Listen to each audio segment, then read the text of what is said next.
Saludo a todos los amigos que sintonizan en esta hora este otro en vivo, domingo.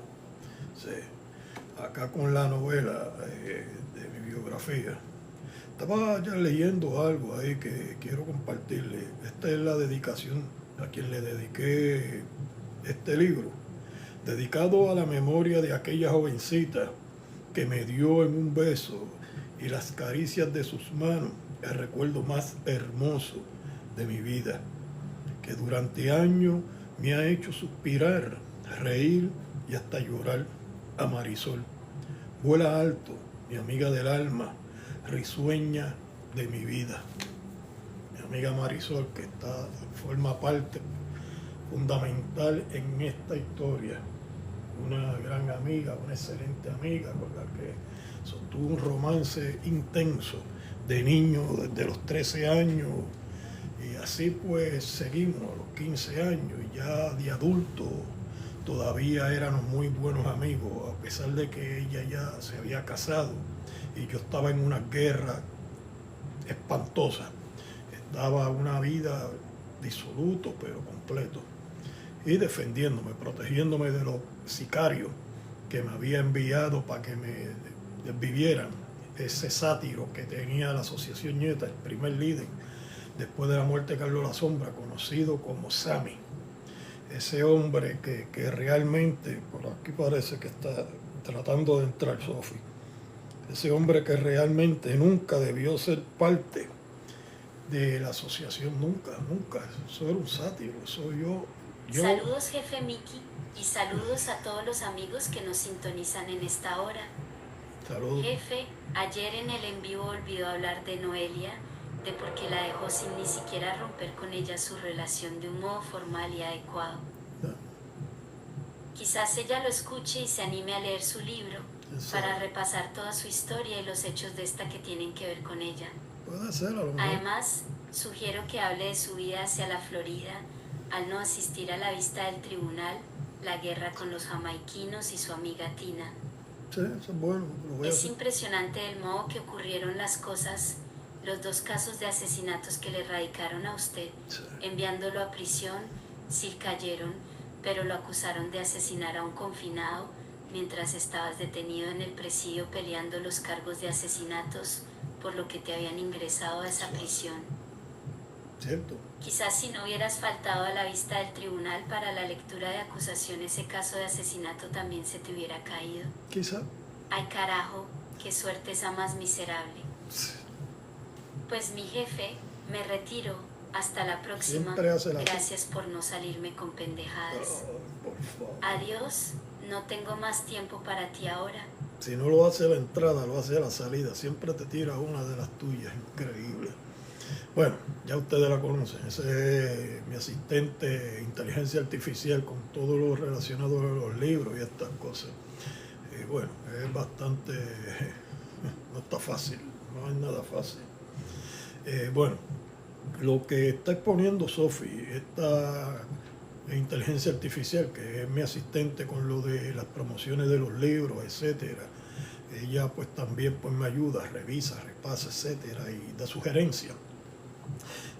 Sobre Noelia. Noelia es parte de esta novela. Ella fue mi novia cuando yo pues salgo de la cárcel 308 de Bayamón. Ya yo tenía 21 años de edad entonces. Y fuimos novios, una jovencita muy dulce, muy linda. Tenía ella como 17 años entonces, yo tenía 21 cuando salgo de la prisión.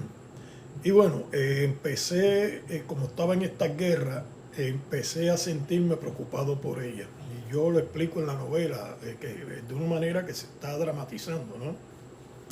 Y explico lo que sucedió, ¿sabes? Yo la abandoné, como dijo mi amiga, la inteligencia artificial, Sofi. Sí, y no, ni siquiera hablé con ella para dejarla. Fue como si fuera algo, una canallada, ¿no?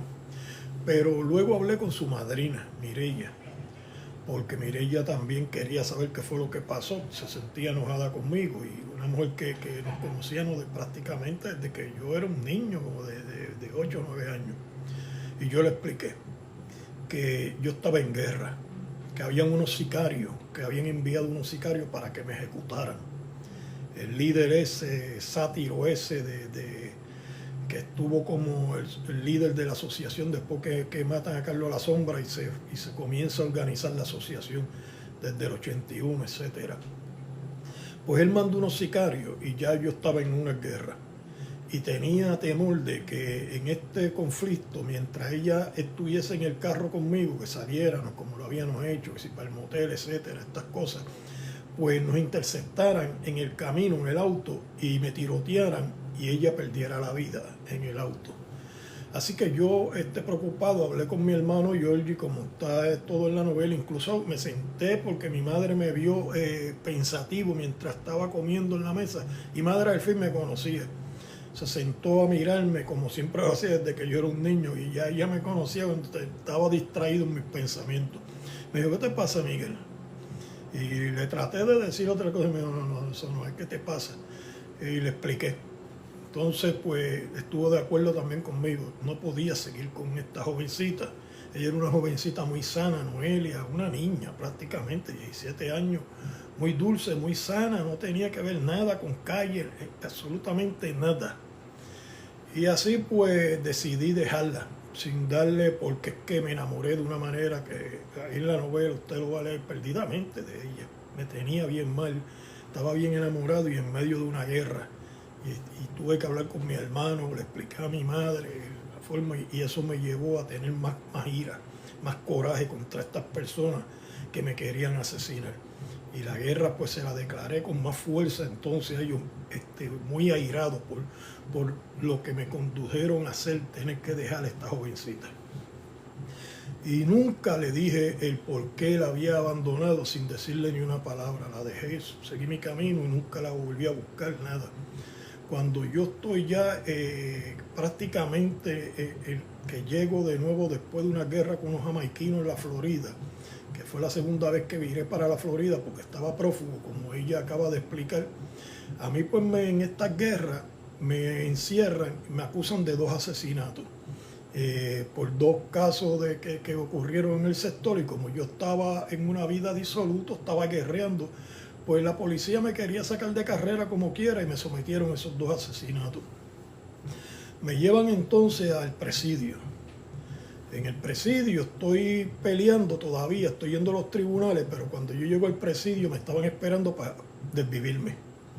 Por la orden que había dado este líder sátiro, que nunca debió ser el líder de la asociación, como lo vengo explicando desde los hace 4 en vivos anteriores, y como está explicado en la novela. A él ya mi amigo Chamono y su cuñado habían llegado hasta él en la celda de la máxima seguridad en ese mismo año, mediados del 85, y lo habían desvivido. Pero que Chamono tuvo que irse a huir con su cuñado y los declararon, al igual que a mí, enemigos de la asociación No Grato. Se supone que yo no debía entrar a ninguna cárcel de la asociación porque ya existía esa orden de que me desvivieran de parte de ese líder. Aunque ese líder ya lo habían desvivido en esos meses, cuando me atrapan, yo entro al presidio, a pesar de que me advirtieron amigos míos de ahí, no entre, te van a desvivir. Y yo como quiera entré. Cuando yo llego a un edificio que se conocía como el Cedazo, el edificio del Cedazo, ahí pues ya me estaban esperando, tenían todo preparado. Un amigo de Residencial Nemesio R. Canales, que le envío saludos, Fraín, cuando me vio, me pasó por lado y me dijo, no te duermas, te quieren matar, no te duermas, vete. Pero yo le dije, olvídate de eso, y seguí caminando para el dormitorio. La cama que había la cogí, comencé a preparar la cama, poniéndole su sábana y todo. Y él me miró y me movió la cabeza de lejos, te van a, ¿sabes? Como quien dice, te lo dije, te van a matar, ¿sabes? El hombre pues tuvo que irse porque si lo ven dándome luz verde, también lo hubieran desvivido a él también. El asunto es que yo pues me acuesto, ya yo estaba cansado de tantas guerras, me había vuelto vicioso a la heroína y con cocaína, lo que le dicen en Puerto Rico el speedball, me había vuelto bien vicioso porque tenía esta guerra y no podía ni dormir. Y no quería que esa guerra llegara al apartamento de mi madre. Así que yo tenía que pernotar fuera y estar vigilante, armado hasta lo último. Andaba siempre con un bulto, con una Ingram y una Uzi en la cintura. Y tratando de que la guerra se me diera fuera, que no me llevaran esa guerra al apartamento de mi madre.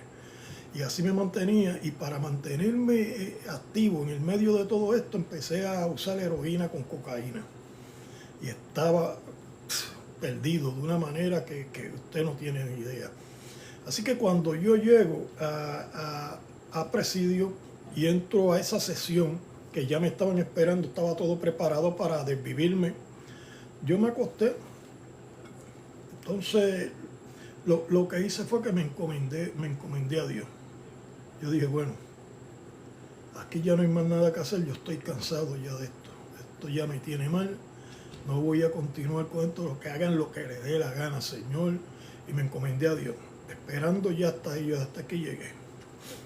Cerré los ojos, y como explico en la novela, de una manera que hasta el día de hoy lo único que yo puedo decir es que Dios me anestesió. Porque al cerrar los ojos, acabando de cerrar los ojos, cuando los abro ya es de día. Así quedé yo. Cuando yo cierro los ojos de noche, eran como las 10 de la noche. Cuando yo entro y preparo la cama y me acuesto. Y no hago más que cerrar los ojos y los abro, como decirle un abrir y cerrar de ojos. Ya era de día, las 6:00 de la mañana, y me despertaron el ruido de los que estaban saliendo a desayunar. Yo me senté en la cama pensando, pero esta gente no me iban a matar.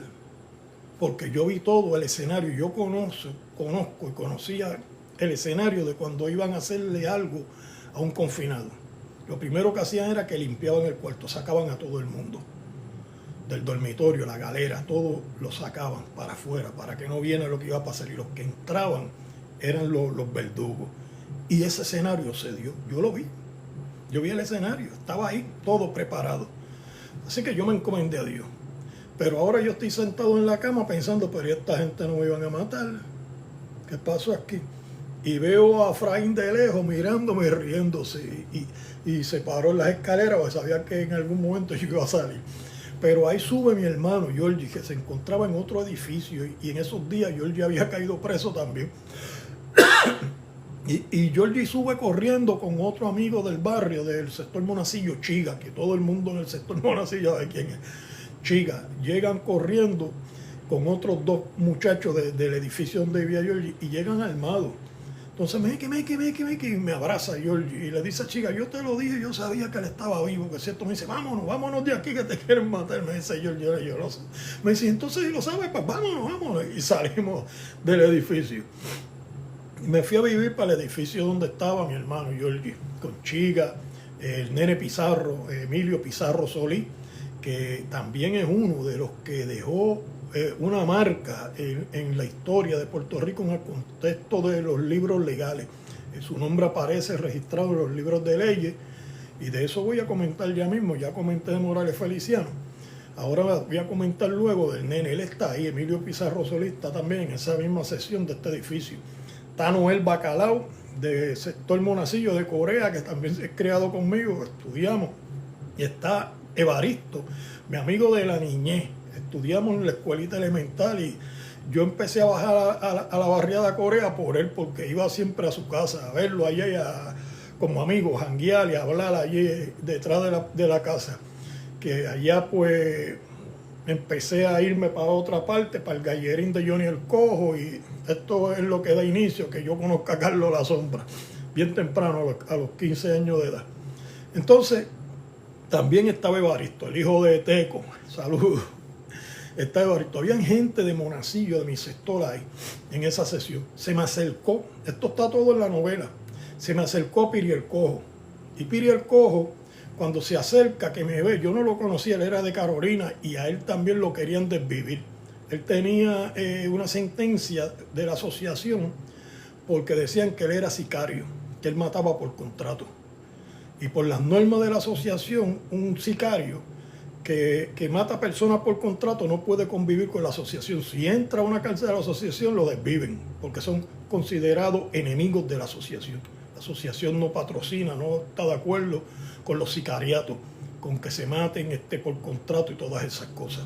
Esas son las normas desde el bando de Monacillo, del que yo militaba desde antes que existiera la asociación, porque fueron normas establecidas por el mismo Carlos La Sombra, el líder del bando de Monacillo, nuestro líder en el sector.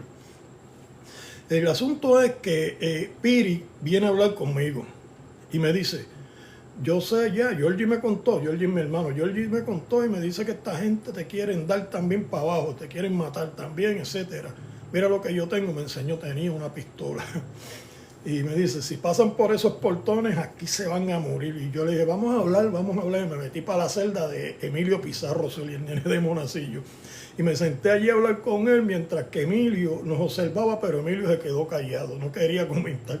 Él solo se quedó allí callado, observándonos mientras nosotros hablábamos. Él se sentó en el topo, que él es el toy, le puso y se sentó allí a escuchar lo que él y yo estábamos hablando. Y yo le expliqué, le dije, mira, Piri, si tú utilizas esa pistola aquí, cuando entren por ahí esa gente, sea que vengan por mí o por ti, van a regar a todos de esta sesión, los van a sacar y los van a enviar para diferentes cárceles o diferentes edificios y vamos a hacer presa fácil. Nuestros enemigos entonces nos van a coger dispersos y van a acabar con nosotros. Si ellos entran por ese portón, vamos a usar cuchillos. Vámonos a la guerra con ellos con cuchillos, no con pistolas, porque esto lo cambia todo. Y eso estuvo de acuerdo, me dijo, pues está bien, pero ya tú sabes que si no hay otro... Yo le dije, bueno. El asunto es que está Piri y hay otras personas que comienzan a apoyarme y la sesión completa. Llega entonces el segundo líder de la población, Albizu. Los presos en Puerto Rico saben quién era Albizu, un preso viejo. Y llega Albizu y se para en el portón y me manda a buscar. No lo querían dejar pasar para adentro, para la sesión. Y me manda a buscar.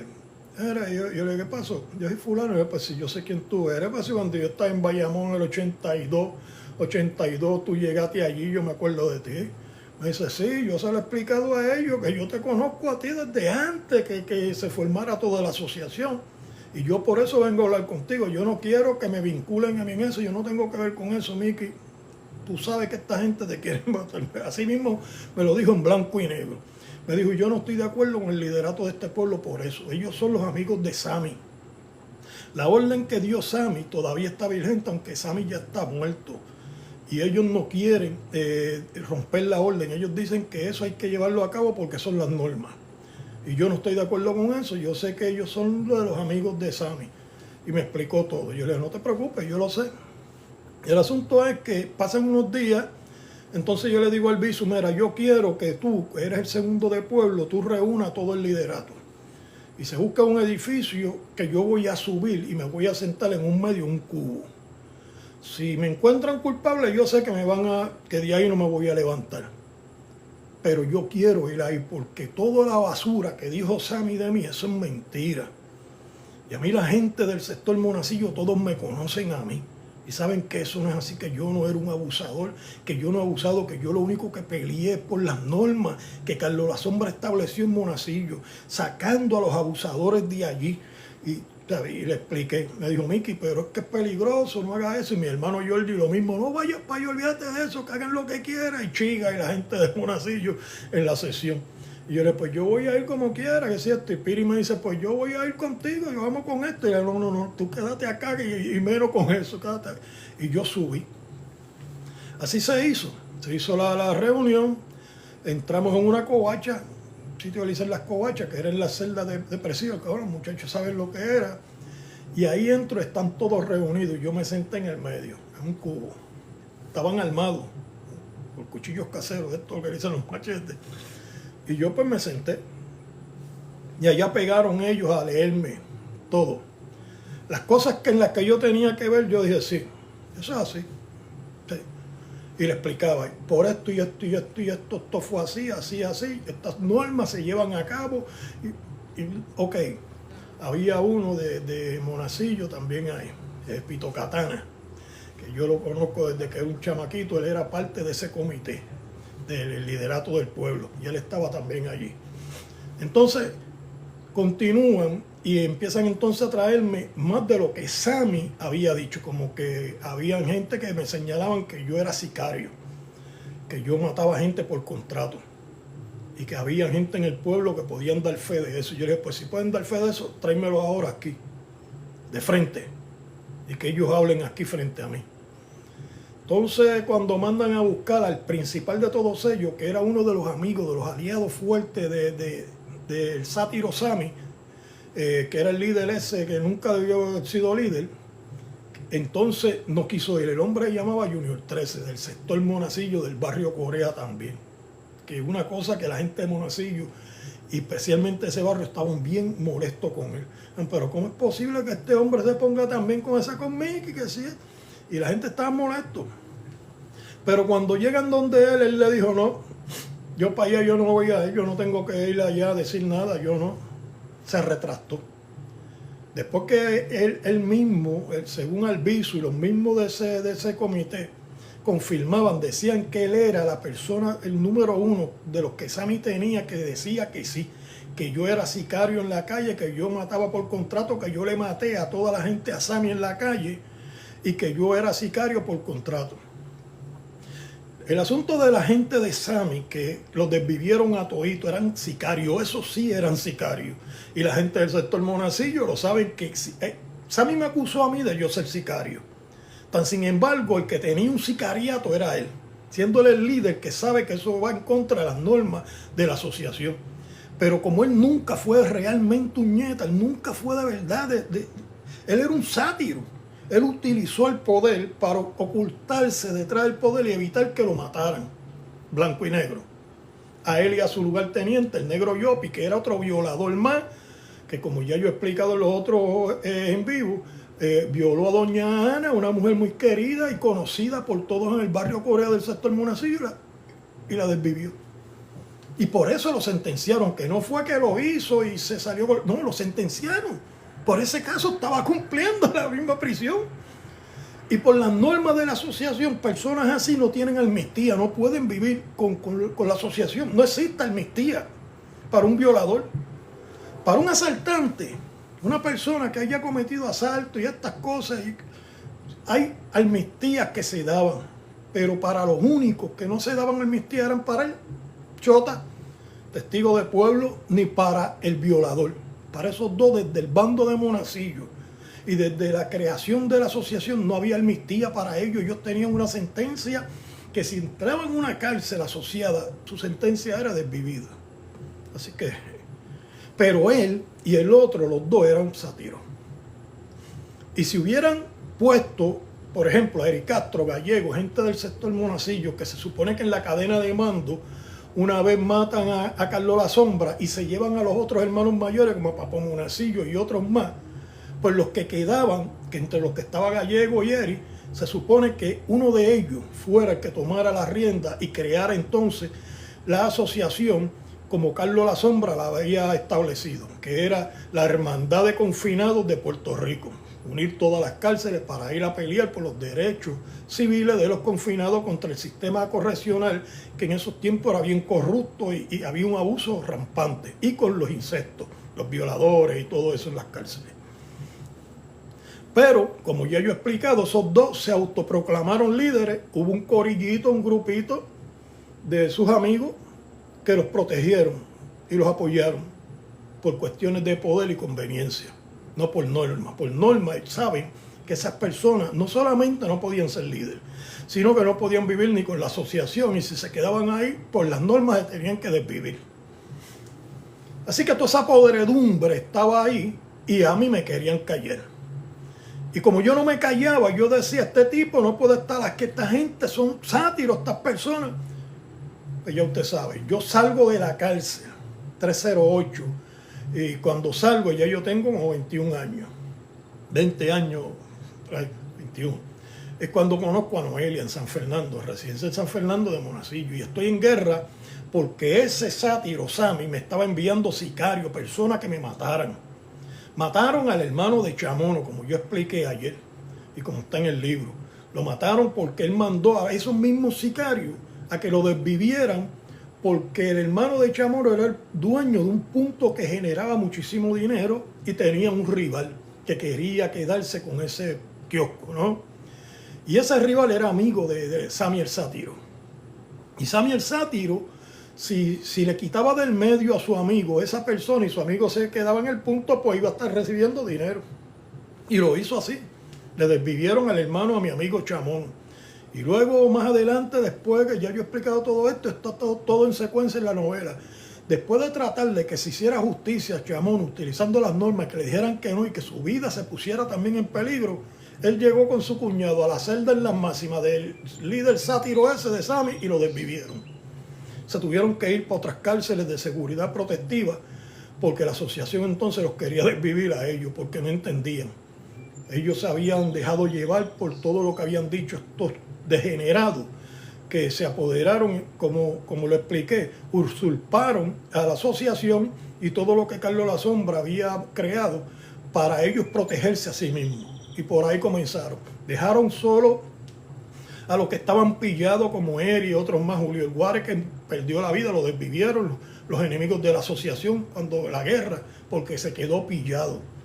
Sammy cortó todo eso. Dijo que no, que a esa gente había que dejarlos por allá y que a los que extraditaron, el Papo Monacillo y los demás, que se estaban haciendo gestiones de los viejos, los mayores del bando de Monacillo, que los extraditan en la guerra cuando matan a Carlos La Sombra para desarticulizar el bando de Monacillo.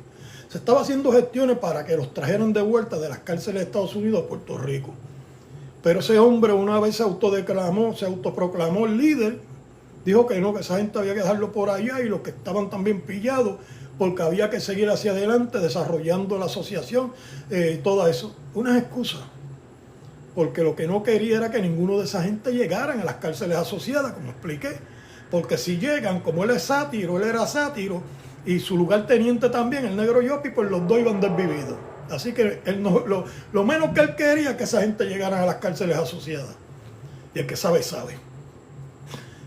Esa novela está escrita en una secuencia, son 800 y pico de páginas, miren, y está escrita en una secuencia exacta.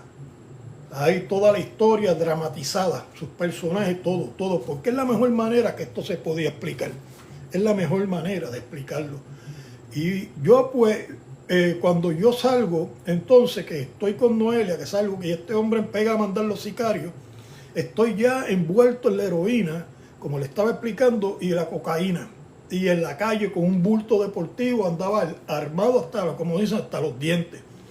Y me pasaba así, en todo esto, guerreando, defendiéndome, protegiéndome. Y lo más que me preocupaba era que alguien llegara al apartamento de mi madre tratando de buscarme y que allá tiraran tiro. ¿Por qué? Porque cuando yo salgo también esos días, uno de los que era cuñado de Sammy el Sátiro y que era amigo mío de crianza, tuvo un problema con Georgie, mi hermano. Y mientras yo estoy durmiendo, que ese día me acosté temprano, una cosa bien curiosa, yo escucho el ruido y escucho la voz de Georgie, Mikey, y escucho también una detonación. Me asomo por la ventana y veo que es Iván que está disparando. Bajé corriendo armado y me paré en la acera y empecé a tirotearme con él, como si fuera un duelo, hasta que él se fue a correr. Cuando se fue a correr, yo entro al apartamento de mi madre, veo a Georgie y Georgie me va a hablar algo y le hago así, espérate, hablamos ya mismo. Y le señalo para que viera lo que había en las escaleras, abajo, donde estaba en la pared el teléfono y abajo de la escalera. Cuando Georgie se asomó, vio a mi madre y a su hijo Chachito, que lo que tenía eran como 9 o 10 años llorando, abrazados en las escaleras, por los tiros que Iván había tirado tratando de darle a mi hermano. Y que yo salí, riposté y nos entramos en ese duelo hasta que él se fue. Mi madre llorando. Esa escena cambió mi vida. Esa escena le dio un giro drástico a mi vida desde ese momento. Yo, cuando salí de la 308 de Bayamón, a pesar de que este tipo estaba mandando los sicarios para que me desvivieran y que la gente en Corea, como Eri y otras personas, me estaban diciendo no te duermas, y me estaban enviando cartas, me las estaban dando, donde Sammy estaba enviando cartas pidiendo que me mataran, y que no solo me mataran, que una vez me desvivieran, mi cuerpo lo colgaran en el palo de jobo en el centro de la barriada Corea del sector Monacillo como un mensaje al que se opusiera a él o siguiera hablando que él era un sátiro. O sea, una manera de callar a todo el mundo. porque toda la barriada Corea conoce ya la historia, que el hombre violó a un jovencito que se crió conmigo, él y su hermano Gilbert, a Fernán, violó a Fernán, un jovencito, y lo viola y lo mató. Y lo que quería era silenciar a todo el mundo. El mensaje de que me ejecutaran a mí y mi cuerpo lo colgara en el palo de jobo en el centro de la barriada Corea era un mensaje no para cualquier persona, era un mensaje para una barriada completa. Si ustedes se atreven a decir algo, esto es lo que les espera también. Cerrarle la boca a todo el mundo. A mí me dio esas cartas y yo dije, ¿sabe qué? Que yo lo que quiero es que él brinque. Que brinque la verja, porque si él de verdad es bravo, que lo haga yo. Y los mismos gánteres del sector me apoyaron, me dijeron, olvídate de eso, aquí mandamos nosotros, él manda allá, aquí mandamos nosotros. Gallego, que había salido, el cojo también en esos días cuando yo salí, él estaba en Vista Hermosa y me llama, vamos a San Fernando, hicimos una reunión, reunimos a todos los bandidos y después reunimos a los residentes, algunos residentes que todavía hay gente que se acuerda, decente, para explicarle que las normas se iban a establecer del bando de Monacillo, no de la asociación, del bando de Monacillo, y que se iban a restablecer y íbamos a estar trabajando juntos a la gente decente, los de la clase obrera y todo, que estuvieran tranquilos, que todas las cosas se iban a empezar a arreglar, porque estaban al garete. Robaban en el sector, robaban en el caserío San Fernando, se pasaban robándose hasta esperaban que llegara la guagua del cartero para entonces ir a robarse los cheques que enviaban de Seguro Social y todas esas cosas. Y llegaron entonces a ir más allá, cuando el jeep del cartero lo estacionaban, se le metían al jeep del cartero y pegaban a registrar. Se fueron al garete. Así que yo empecé a cambiar todo eso, a limpiar el caserío y a limpiar el sector de toda esa basura, toda esa escoria, de todos esos insectos. Y así empezamos, las normas, incluso los adictos, para evitar que se fueran a robar, yo los cogí y le pagaba para que limpiaran en los alrededores del residencial San Fernando, pintaran, hicieran cualquier cosa, pusieran drones pintados, y esas cosas se empezaron a hacer. Incluso Georgina, mi amiga, que también cuando salí también tuve con ella una relación y nos hicimos muy amigos y con privilegio. Pues Georgina me dijo, vamos a hablar con fulana, que era familia de ella y había sido administradora de la oficina de residencial. Y tuvimos una reunión para arreglar esto y que se coordinara para que le dieran también, abrieran plazas y le dieran trabajo también a esas personas, que nosotros vamos a estar pendientes que ellos no hicieran las cosas, o sea, que le dieran un trabajo y después se pusieran a robarse las cosas del mismo lugar. Y todas esas cosas se hablaron y se estaban haciendo cosas buenas. Pero ¿qué pasa? Que entonces comienza Sammy a enviar esas cartas y sigue enviando sicarios. Y sigue con lo mismo. Ya tuve que entrar en una guerra con uno de sus lugares tenientes en la cárcel, que ahora estaba en la calle, que le decían el cuadrado de Cupey. Los gánteres y la gente en Puerto Rico de las cárceles sabe quién era. Creo que lo desvivieron después por la guerra del área azul. El asunto es que tuve que entrar también con ellos en unas guerras espantosas. Una guerra hasta que arrancaron y se fueron a esconder al área azul, a Ponce. Porque en Ponce había una guerra, la gente, los gánteres de Ponce con los Martínez de Santa Isabel. Una guerra terrible, que la gente en Puerto Rico, ¿saben? Los maleantes, la gente de la calle, especialmente las cárceles. Y se mantuvo por allá. Baja entonces, yo había hablado con mi amigo, que era bien socio de él, Carlos La Paz de Buen Consejo. Y baja también con Papo Valcárcel de Monacillo, que era también miembro del bando de Monacillo, pero ahora está trabajando con estas personas por el área azul. Y se reúnen conmigo. Y me dicen, mira, Miki, él ya no quiere problemas, él perdió, ¿sabes? Él llevó la peor parte, tú le diste a unos cuantos de sus amigos y él se tuvo que ir. Él está por allá, pero él ahora trabaja con nosotros y él fue engañado, como han sido engañados los nietas. A él Sammy le engañó, nosotros lo aclaramos, a él se aclaró ya. Que todo eso es mentira, que eso es Sammy, eso era Sammy, y se le explicó a él por qué Sammy te quería muerto, al igual que lo hicieron con otros que los desvivieron.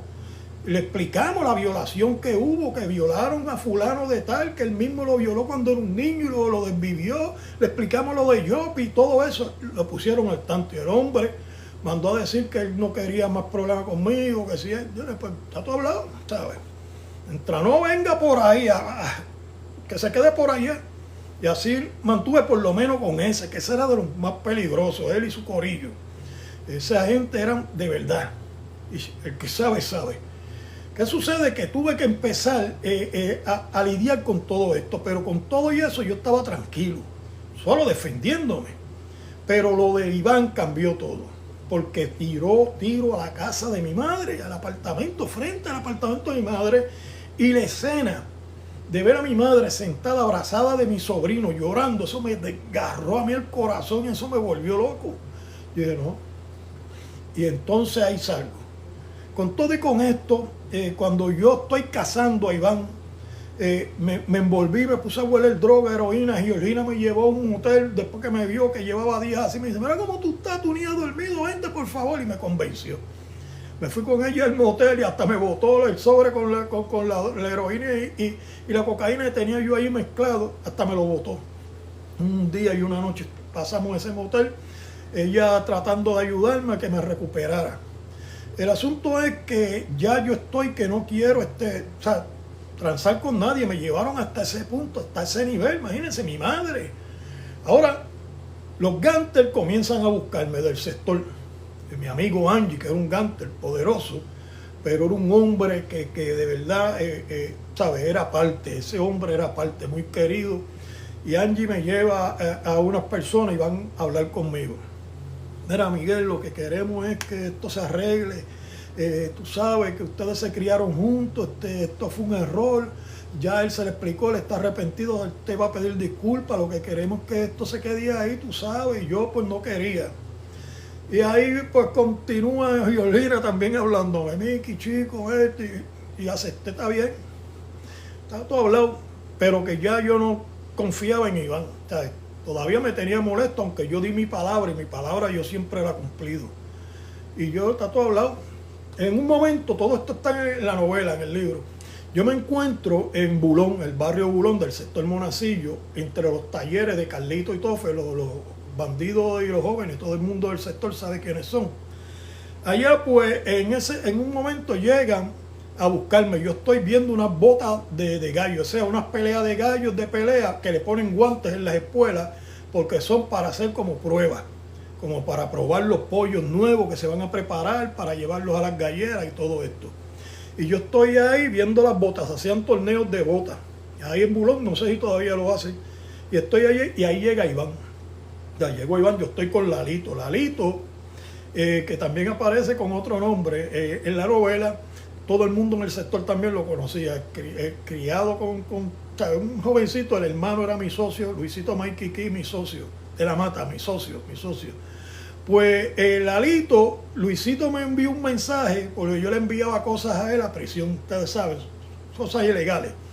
Y me envió un mensaje, cuando yo entonces voy a enviarle a él una cosa para allá, y me envió un mensaje en una carta, y cuando yo cojo la carta era que, por favor, cuidara a Lalito, que no dejaran que lo usaran, porque Lalito, atrevido, y estaba trabajando, empezó a trabajar con él, y después de allá lo empezaron a sacar hasta para llevárselo a la Perla. Tenía un pana, que el que sabe, que iba hasta la Perla, y yo no, y lo jalé, le dije, usted se va a quedar acá con nosotros.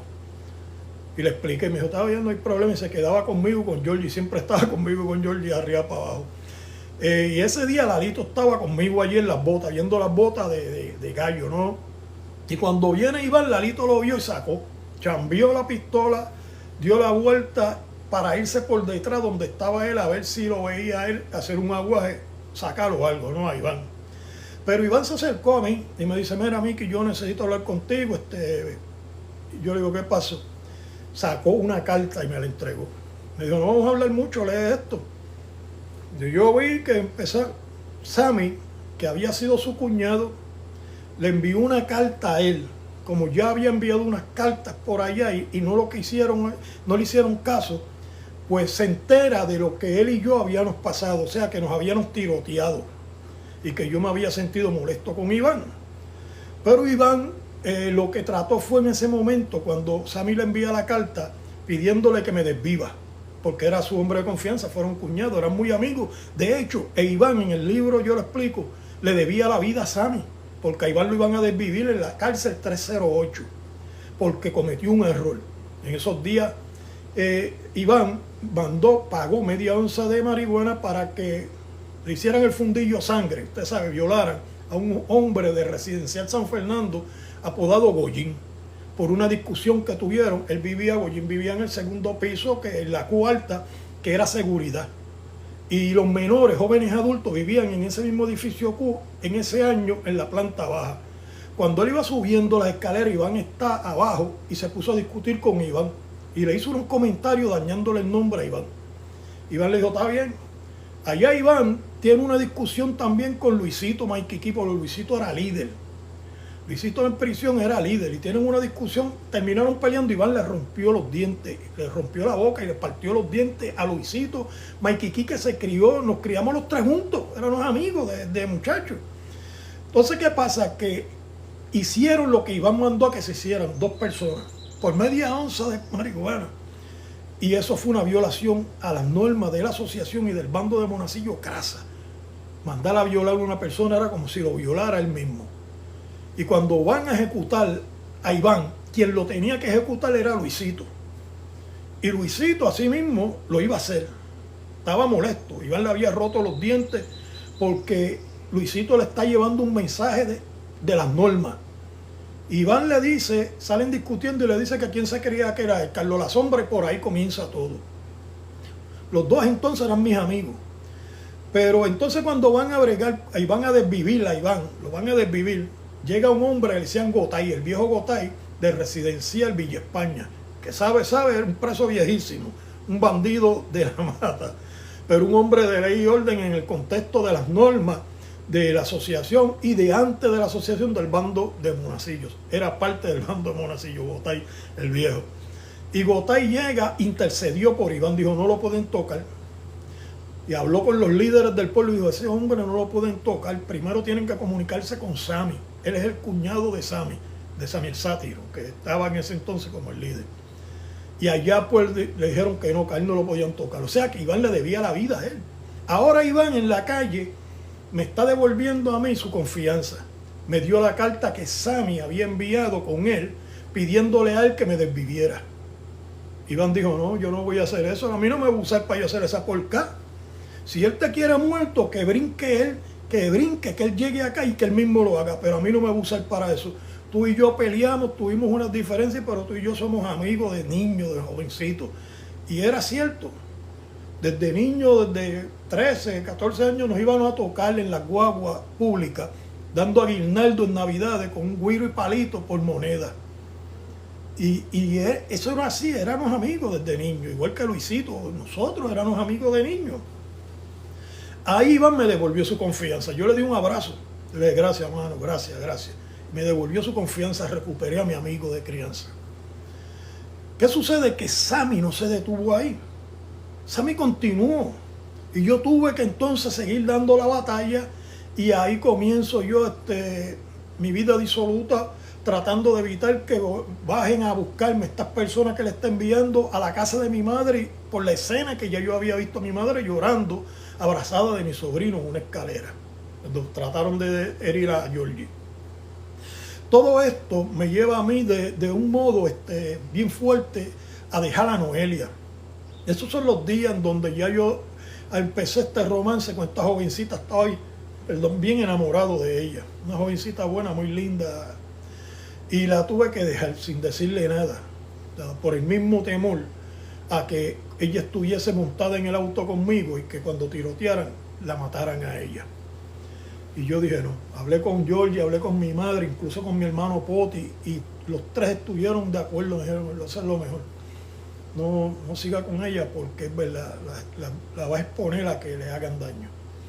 Y así, ¿sabes? Me busqué a una mujer ahí en Vista Hermosa, empecé una relación. Y eso pues ya yo estaba dispuesto ya a sacar de las mismas madrigueras, que era Vista Hermosa, a los que quedaban de Sammy. Y por allá me puse de acuerdo con Gallego. Gallego fue el que me convenció a que yo me fuera para Vista Hermosa. Gallego estaba en Vista Hermosa. Y era un plan. Teníamos que buscar la manera de cercar a la gente de Sammy y obligar a Sammy a que si él quería hacer algo, él mismo saliera de su madriguera. Hasta que Chamono comenzó a explicar, a comunicarse conmigo. El hermano de Eric Castro, Miki, estaba en Monoloro y se abrió un canal de comunicación. En este canal de comunicación se trató que Chamono, por las normas, resolviera que le mataron a su hermano, la misma gente que él había mandado a matarme a mí, le mataron al hermano Chamono. Así que no se pudo resolver nada, la vida de Chamono se puso en peligro por él mismo, que quería también que desvivieran a Chamono, y Chamono y su cuñado le llegaron a la celda en la máxima y lo desvivieron a él. Toda esta historia está ahí. Yo entonces, cuando llego al presidio, que es lo que está explicando, que me querían desvivir por la orden de ese hombre, que ya él no estaba, ya él lo habían desvivido. Estas personas terminan, cuando no va Junior 13, terminan disculpándose conmigo. El comité de ejecución, como lo quieran llamar, todos ellos. El liderato del pueblo. Y terminaron disculpándose conmigo. Yo pues le dije, está bien, hay cosas, todo esto está en la novela, hay cosas que uno se disculpa y uno acepta las disculpas, pero hay cosas que no son así de fácil de disculparse.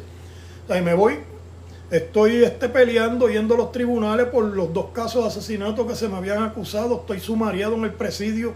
Cuando los casos ya estaban por caérseme y yo salir libre sin ningún problema, llegando del tribunal, cuando llego del tribunal me arrestan en las mismas admisiones en presidio. Me pusieron las esposas de nuevo después que estoy en una celda para bajar para la población. Y digo, ¿qué pasó? Tiene que acompañarle a los agentes, unos agentes. Y me sometieron un asesinato de un preso dentro de mi sesión. O sea, me sometieron ese asesinato. A mí, a Luisito el Manchao, que también estaba en esa sesión, que era de Monacillo, de la barriada Corea. Y nos sometieron a ese asesinato. Piri, el cojo, que también tenía guerra con estas personas, que decían carica sicario, que mataba por contrato, Piri era pudiente. Piri me dijo, yo te voy a poner un abogado que yo tengo, y que él te ayuda a salir fiado, y entonces tú desde la calle, pues tú le vas a seguir pagando a él, etcétera. Y yo le dije, pues vale, está bien. Se me cayeron los 2 casos de asesinato de la calle, y salí fiado del asesinato por el que se me había acusado en la cárcel, en esos días que vivía en esa sesión. Así que salgo fiado. Y estoy bajo fianza. Pero cuando me llega el día de una lectura de acusación, que tenía que ir a una cita al tribunal, no pude ir, porque me había ido para un motel con una amiga, y en ese motel me quedé dormido porque llevaba días que no dormía, por todo esto de las guerras. Y me quedé dormido ahí. Y si hubiera sido Georgina, pues Georgina me despierta y todo, pero ella no me despertó. Ella se quedó también durmiendo conmigo, la amiga mía, y quedó también durmiendo conmigo ahí. Esto pues ya usted sabe, la historia pues tuve que seguir como prófugo, como está en el libro, guerreando. Cuando ya estoy de una manera que la policía ya me tiene cercado, me había ido, conseguí una casa con la ayuda de mi padre, y me había ido para la isla, o sea, para un sitio por ahí por Toda Alta, no muy lejos.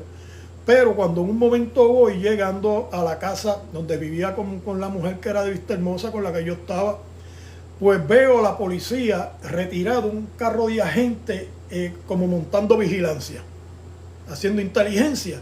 Y yo estoy en un pare. Y en el pare yo veo la carretera a la derecha completa, y más adelante de la casa identifico el carro de agente. Ahí mismo di reversa, viré y me fui. Y decidí entonces, hablé con ella, con la muchacha con la que yo estaba, y le dije, yo me voy. Vas a tener que hacer tu vida, búscate a alguien que ayude a las nenas, a los niños, etcétera, porque yo no me puedo quedar. Si me quedo me van a arrestar y me van a dar cadena perpetua. Así que yo tengo que irme. Y eso fue lo que hice. Me fui para la Florida de nuevo. Allí en la Florida comienzo entonces a tratar de recuperarme. No encontré a la gente con la que yo anteriormente, cuando había estado, trabajaba con ellos, mis 2 primos. Después de unos días me encuentro a uno de ellos saliendo yo de un lugar donde vendían heroína, y él también estaba en ese lugar. Y se bajó de la motor y me dice, ¿qué tú haces aquí? Pegamos a hablar. La cuestión es que él se fue por su parte, por otro lado por allá, molestó conmigo, porque la casa por la que yo ahora estaba huyendo y estaba fiado, le pertenecía, era una de las casas de mi tía, la mamá de él. Y él se molestó. Él me dice, pero chico, pero hubieras librado la casa antes de ir tú ir. Yo le dije, pero es que, mano, yo no puedo hacer eso porque se trató de hacer. El abogado Pereira lo trató de hacer y no pudo. No se pudo y yo no me voy a entregar. Yo estoy como tú. Él estaba prófugo también. Él llevaba ya como 10 años huyendo de la justicia, al igual que el hermano. Así que no lo quise entender. Pues mira, olvídese de eso. Y yo seguí solo mi camino y seguí por ahí. Me encontré con Chin. Después que estoy en una guerra, que vuelvo y bajo, y estoy en una guerra con unos jamaiquinos. Porque había una joven jamaiquina, o sea, descendiente jamaiquina, que era mezclada, parecía hasta hispana, Tina. Y yo pues me estoy quedando frente a los apartamentos donde ella se quedaba. Los apartamentos había un hombre, handyman, la gente de La Perla lo conoce en chino, la gente de La Perla de allá, amigo de toda esta gente, Piro Perla, y Piro era el handyman.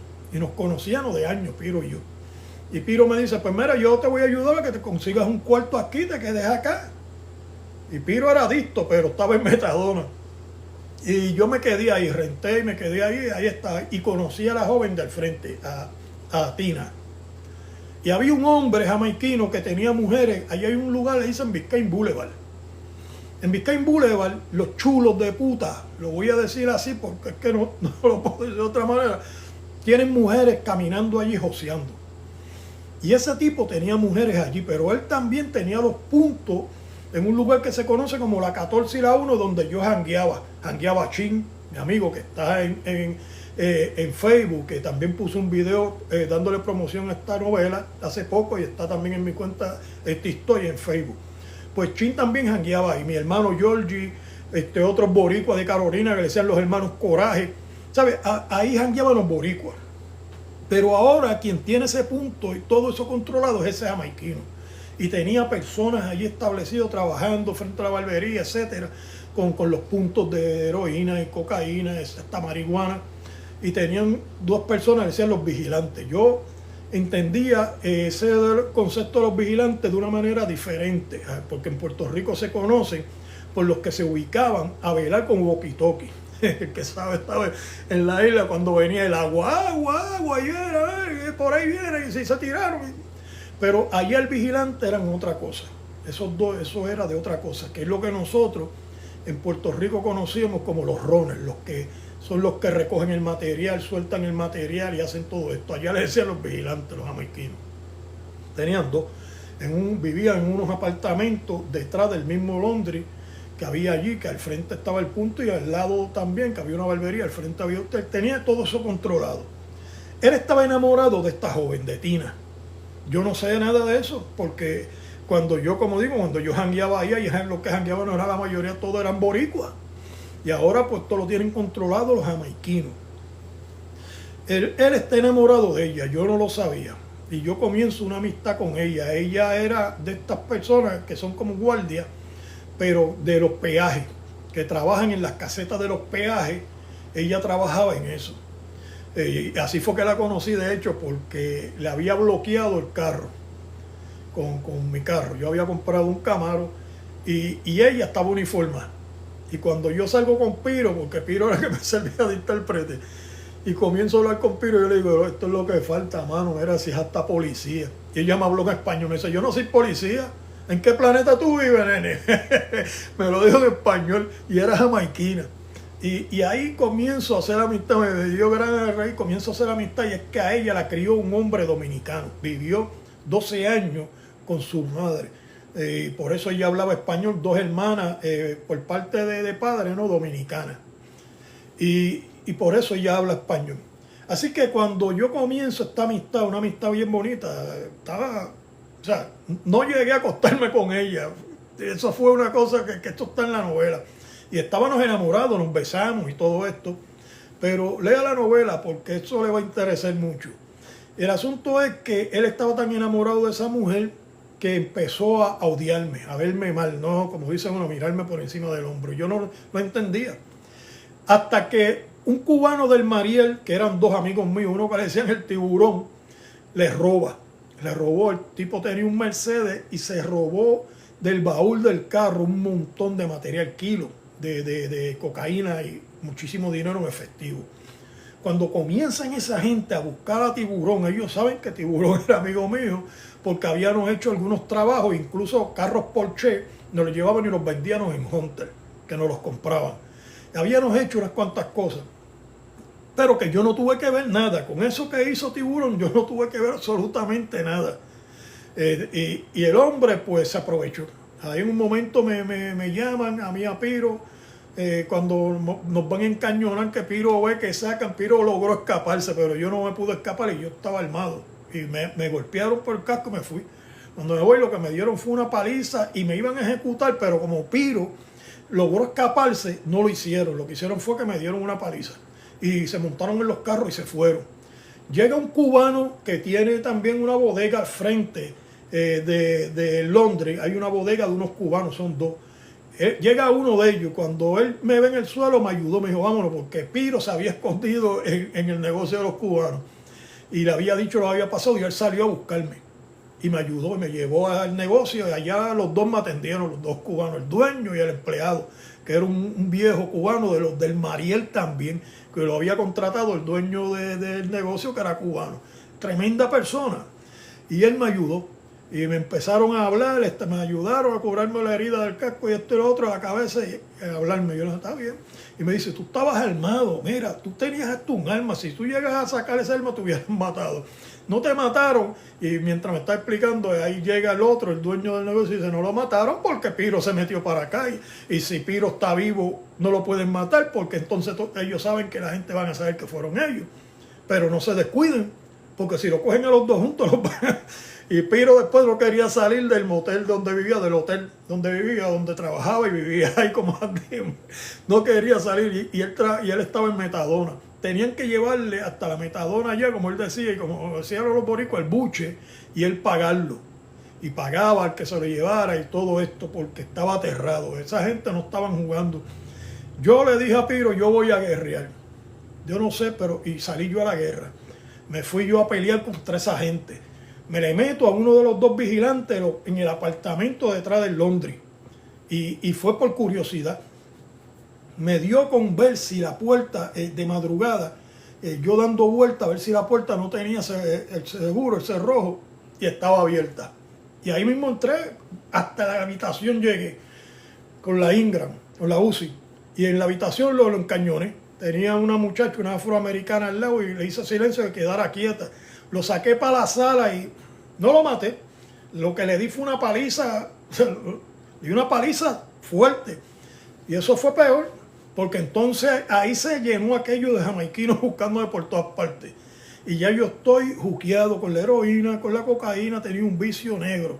Yo dije, pues está bien, yo me voy a ir a romper. Le dije a Piro, yo me voy a romper y yo voy a virar de nuevo. Y subí. Me fui para Hunter, allá busqué a Chin, que es el que está en Facebook, mi amigo, que hizo el video dándole publicidad a la novela hace unos días. Y ahí comienzo, ahí me salió ya rompecabezas. Déjame ver si puedo bregar con esto. A ver qué pasa, porque la verdad que no lo entiendo. No me da la oportunidad, me sale. Y eso pues, después que hay 4,000 personas ya sintonizando, siempre me sale eso. Me ha salido ya varias veces y se supone que esto yo lo pueda resolver y que ellos me den, pero no quieren, o sea, no me dejan. Lo que me están es sacando de aquí y no sé cómo lo voy a hacer, de verdad. Así que voy a tener que dejar esto y continuar más adelante. Pásela bien, muchas gracias por su sintonía. Qué barbaridad. Son unos bravos de verdad.